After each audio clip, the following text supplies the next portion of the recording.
The US-China trade war has overshadowed other diplomatic issues as G7 leaders wrap up their summit in Biarritz, France.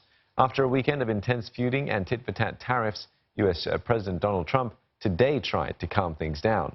He said China had made contact with US officials and that both sides would soon return to the negotiating table. China has said it is, or it was rather, willing to solve the problem calmly.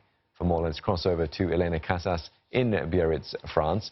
Elena, we know that we're expecting Mr. Macron and Mr. Trump to make a news conference soon. What should we expect?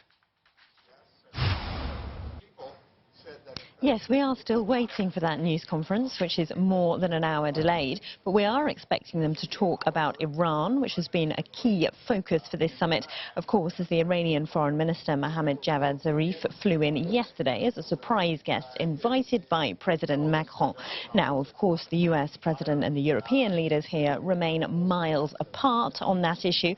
The only joint statement that Macron has been able to issue so far is that they will agree that Iran shouldn't have nuclear weapons, which is a fairly low base to start from. What they haven't agreed is any strategy as to how that can be prevented. Macron did pitch a plan to the other leaders on Saturday night, under which Iran would be able to export some of its oil, which is currently banned by US sanctions, if it agreed to stick by the provisions of the 2015 nuclear deal, which it has, of course, partially abandoned.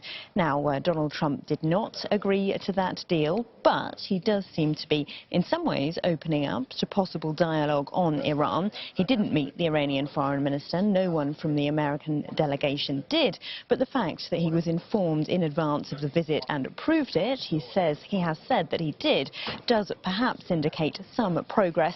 Certainly the German Chancellor Angela Merkel thought that it did when she was speaking to reporters a short time ago.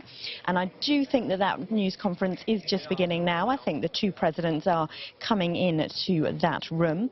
So we'll see what they have to say.